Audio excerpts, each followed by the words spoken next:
Welcome back to Yoked or Not. Today we're going to challenge something most people never question. Everyone says they want the truth, but what if most people don't? What if what we really want is validation? Think about it. When was the last time you changed your mind about something important? Not a favorite food, not a movie, something that shaped your identity, your beliefs, your politics, your relationships, your faith, your worldview. For many people, the goal isn't to discover the truth. The goal is to protect the story they've already chosen to believe. We live in a culture where disagreement is often treated as an attack, where questioning is seen as disloyalty, where people surround themselves with voices that sound just like them. And when everyone around you agrees with you, something dangerous can happen. You stop growing, you stop listening, you stop learning. You begin mistaking agreement for truth. But agreement and truth are not the same thing. Millions of people can believe something and still be wrong. History proves that. Entire societies have been wrong before. Entire cultures have been wrong before. Entire crowds have celebrated things that later generations looked back on with regret. Truth doesn't change because it becomes unpopular, and falsehood doesn't become true because it becomes popular. The scriptures warn us about this repeatedly. Validation is often the reward for conforming to cultural norms, while truth sometimes requires us to challenge those norms, even when doing so costs us approval, relationships, comfort, or status. Most people think validation comes from being right, but validation often comes from being accepted. Every culture has unwritten rules, rules about success, rules about relationships, rules about masculinity and femininity, rules about money, rules about faith, rules about happiness. When we follow those rules, we're rewarded with approval. People applaud us. People agree with us. People validate us. But what happens when the truth doesn't align with the culture? What happens when your family, your friends, your community, or even society tells you one thing, and the truth reveals another?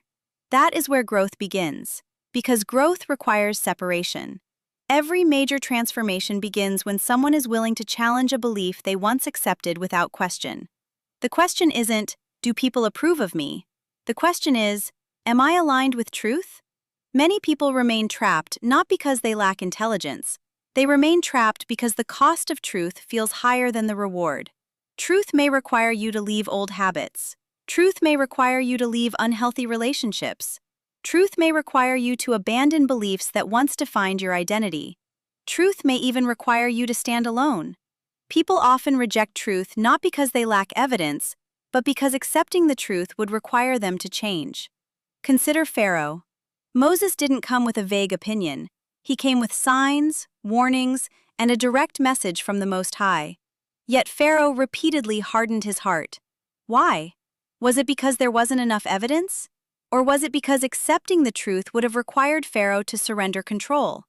Pharaoh preferred validation over truth. His identity, power, and position were built upon a certain worldview. To accept Moses' message would have required him to admit he was wrong, and his pride would not allow it.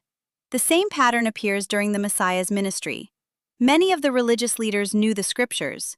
Many witnessed miracles. Many heard the teachings. Yet many still rejected him. Why? Because truth was challenging traditions they had grown comfortable with. Truth was exposing hypocrisy. Truth was threatening positions of authority and social approval. The issue wasn't always a lack of information. The issue was often a resistance to transformation. And if we're honest, we face the same struggle today. Sometimes we reject truth because accepting it would require us to change our habits. Sometimes we reject truth because it would force us to admit we were wrong. Sometimes we reject truth because it would separate us from the crowd. But growth begins when we stop asking, "What will people think?" and start asking, "What is true?" Pharaoh had a choice. The religious leaders had a choice. And every one of us has the same choice. Will we seek validation from people or alignment with truth? Exodus 32:9.